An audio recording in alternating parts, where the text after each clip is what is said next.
আমি যেই কথাটা বলেছিলাম, মাওলা আলী ডাক দিয়ে বলতেছেন, এখন যদি তোমরা আমার পায়ের তীরটা খুলতে যাও, আমার প্রচন্ড ব্যথা অনুভব হচ্ছে, আমার কাছে মনে হচ্ছে যেন পৃথিবীটা কিয়ামত হয়ে যাচ্ছে।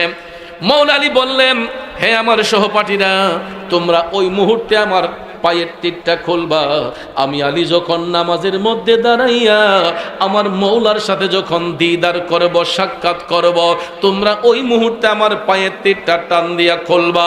সত্যি সত্যি হযরতে আলী যখন তিনি নামাজের মধ্যে দাঁড়ালেন, নামাজের মধ্যে দাঁড়াইয়া তিনি যখন মৌলার প্রেমে যখন বিভোর হইয়া গেলেন, মৌলার প্রেমে যখন বিভোর হইয়া গেলেন, মৌলার দিদারে যখন মশগুল হইয়া গেলেন, হযরত আলীর পা থেকে টান দিয়া তীরটা খোলা হলো। তিনি উফ শব্দটা পর্যন্ত ব্যবহার করেন নাই। চিল্লায়া কি সুবহানাল্লাহ বলা যাবে না? তার মানে বোঝা গেল নামাজ কোনো ধোঁকাবাজির ইবাদত না, নামাজ কোনো ঠাট্টা মশকরার ইবাদত না।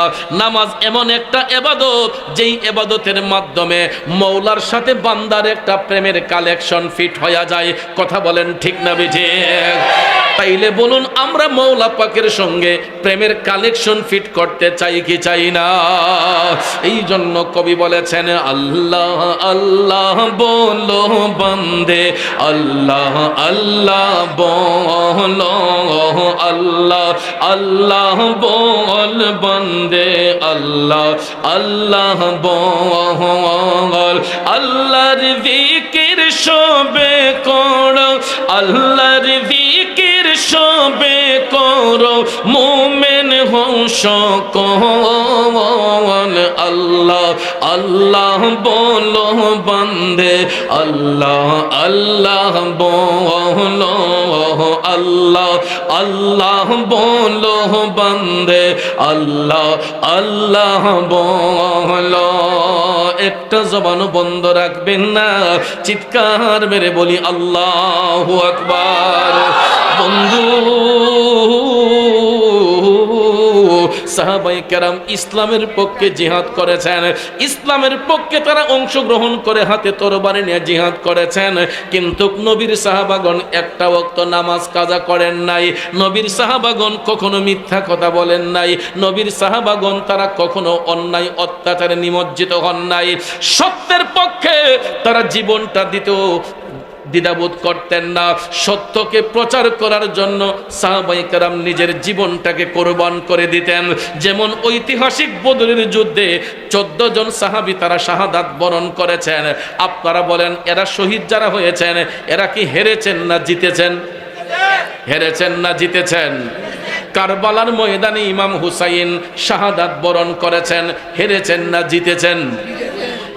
ইমাম হুসাইন জিন্দা, সাহাবায়ে কেরাম যারা শহীদ হয়েছেন তারা জিন্দা। ঠিক কিনা বেঠিক?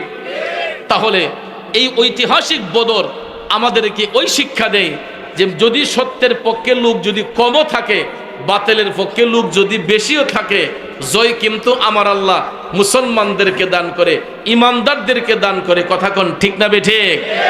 এই জন্য ভাইয়ের আমার, বন্ধুরা আমার, আগামীকাল যেই দিনটা, এটা একটা ঐতিহাসিক দিন। এটাকে বলা হয় শহাদায়ে বদর দিবস।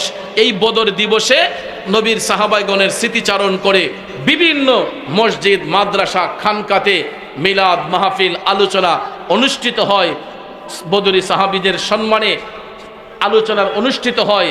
আমি রামগঞ্জবাসীকে অন্তর থেকে মোবারকবাদ জানাই, ধন্যবাদ জানাই যে আপনারা এই সুন্দর একটা রাতে আজকের এই মাহফিলটাকে আপনারা আঞ্জাম দিয়েছেন। আপনাদের কি কষ্ট হইতেছে? কিন্তু আমার মনে হয় মনোযোগ মাহফিলের দিকে নাই, আপনারা ফিসফিস করে কথা বলতেছেন। তাহিরি সাহেব অল্প কিছুক্ষণের মধ্যে আসবেন। আমি আপনাদেরকে অনুরোধ করে বলবো, আপনারা বসেন। আমি যোগাযোগ করতে চেষ্টা করেছি, কিন্তু উনি হয়তো ব্যস্ততার কারণে ফোনটা রিসিভ করতে পারেন নাই। কিন্তু আমার মনে হয় উনি কিছুক্ষণের মধ্যেই চলে আসবেন। তো ব্যস্ত তো সবাই থাকে, আমি তাহির হিসাব আজকে আসলে একটু রাগ করব ওনার সাথে, যে অন্তত একটা মানুষকে ফোন দিয়ে বলতে পারতেন যে আমি এতটার সময় আসতেছি। কিন্তু উনি কারো সঙ্গে যোগাযোগ নাই, এত বড় একটা মাহফিল, উনি কখন আসবেন ওনার একজন পিএস দিয়ে উনি জানাইতে পারতেন, ঠিক না? তো এগুলো আসলে তো যাক, আলহামদুলিল্লাহ, অলিপুর যেহেতু চলে আসছেন, তো অলিপুর থেকে তো আর বেশি সময় লাগে না, হয়তো 10-15 মিনিট 20 মিনিট সময় লাগবে, ঠিক না? তো বেশি সময় লাগবে না। আর এখানে আপনারা কথা বললে আপনারা এসে ওয়াজ করেন, আমাকে বিদায় দেন। আপনারা ফিস করে কথা বলবেন না, এখানে আশেপাশে কথা বললে মাহফিলের মনোযোগ নষ্ট হয়। একটু দুরূদ শরীফ পড়েন, আল্লাহুম্মা সাল্লি সাইয়্যিদিনা মুহাম্মাদ, আল্লাহুম্মা সাল্লি আলা সাইয়্যিদিনা মুহাম্মাদ, নাবিয়ানা শাফিয়ানা মাওলানা মুহাম্মদ, দিন থাকিতে করমনের পরকালের ভাবনা, ভাইরে খালি হাত যাবে চলে, সঙ্গে কিছুই যাবে না। আল্লাহুম্মা সাল্লি আলা সাইয়্যিদিনা মুহাম্মাদ, নাবিয়ানা শাফিয়ানা মাওলানা মুহাম্মদ, নাবি শাফিয়ানা মাওলানা মুহাম্মদ। সবাই চক্ষুটা বন্ধ করে আপন আপন কালবের দিকে মুতাওয়াজ্জি হইয়া আসুন, সবাই মিলার একটু মাওলা পাকের জিকির করি। ইসমে